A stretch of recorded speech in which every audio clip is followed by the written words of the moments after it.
সাথীর সভাপতি মঞ্চে উপস্থিত আছেন আমাদের সংগঠনের রাজ্যের নেতারা, আমাদের এই জেলার নেতারা, আমাদের এসএফআই রাজ্যের এবং এই জেলার নেতারা, ছাত্র যুব আন্দোলনের বর্তমান প্রাক্তনীরা আছেন। জেলাটার নাম বীরভূম, বীরেদের ভূম। মানে এই মাটি আমাদের আদিবাসী বনবাসীদের মাটি। এই মাটিতে মেহনতি মানুষ, এই মাটিতে খেটে খাওয়া মানুষ, এই মাটিতে শিডিউল কাস্ট, শিডিউল ট্রাইবরা যারা নিজেদের ঘাম, মাথার ঘাম পায়ে ফেলে নিজেদের পেটে খাবার জোগাড় করে, মানে খেটে খায়, তাদের মাটি। এই মাটি আমাদের কাছে সংগ্রামের মাটি, লড়াইয়ের মাটি। সেই মাটিতে আমাদের যে জেলা কমিটি, সেই জেলা কমিটি সম্মেলন আজ শুরু হবে, কালকে শেষ হবে। এই সংগঠনে থাকার সুবাদে এই নিয়ে তৃতীয়বার আমার এই জেলার জেলা সম্মেলনে থাকার সুযোগ হয়েছে।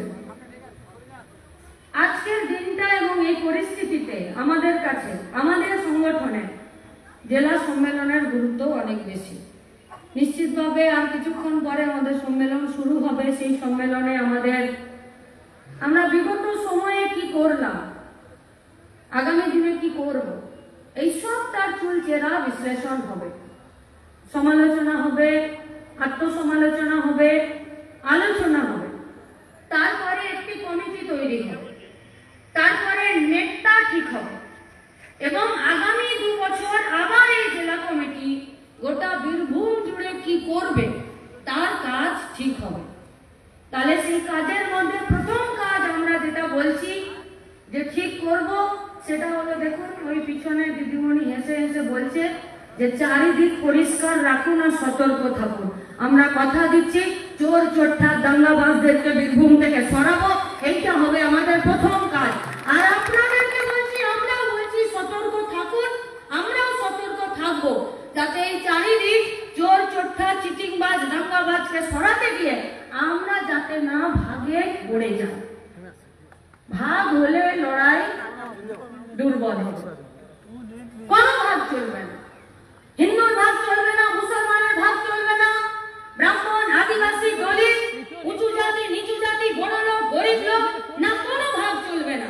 ভাগ একটা চলবে, একটা লুটে খাওয়া যেটা কেষ্ট কাজল না, আর একটা খেটে খাওয়া যারা এই মাটিতে নিজেদের বছর খাটিয়ে মাথার ঘাম পায়ে ফেলে খেটে খায়, তাদের ভাগ।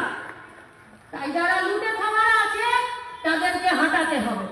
বিশ্বাস রাখুন, সাদা ঝান্ডা, লাল তারা, ভগৎ সিংদের দল, তাদের সংগঠন, শফিকুল্লাহ বলেছে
ভরসা রাখুন।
চোখ বন্ধ করলেই ভরসা করা যায়, বোঝা যাচ্ছে।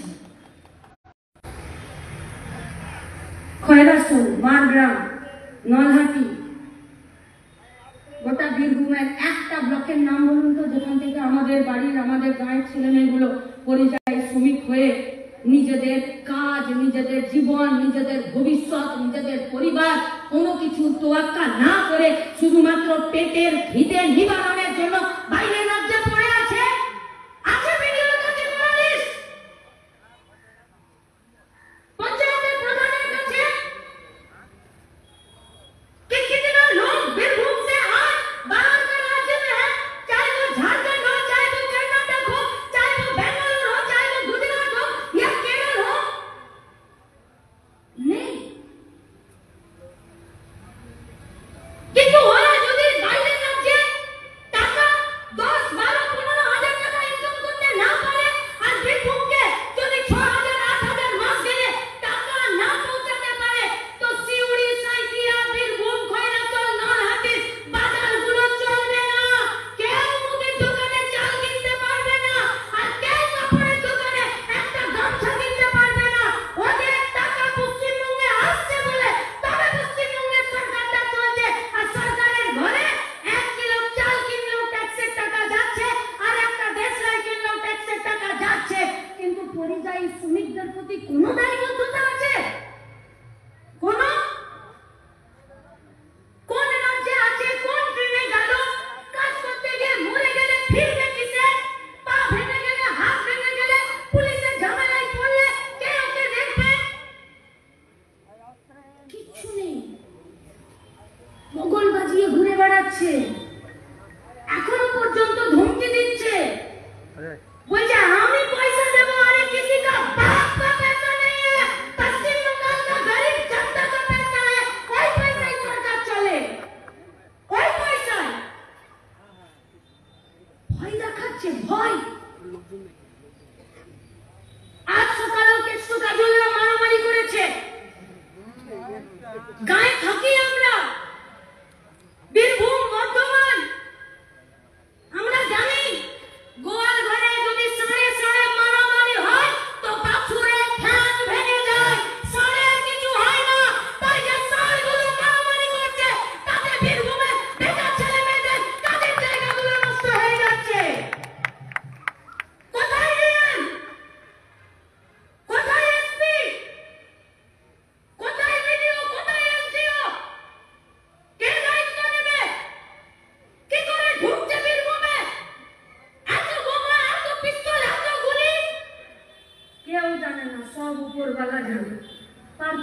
রকম বলতো যে আমি কিছু জানি না, সব উপরওয়ালা জানে। উপরের দিকে তাকিয়ে দেখলাম একটা ফ্যান বন বন করে ঘুরছে, বলছে আপনার মাথার উপরে নাই, আমার মাথার উপরে। দেখলাম দিদির একটা বড় ছবি, তারপরে ও এখন জেলের ভাত খাচ্ছে। ভালো নেই পশ্চিমবঙ্গের ছেলে মেয়েরা, নেই ভালো। মাধ্যমিক পাস করেছে, এইচএস পাস করেছে,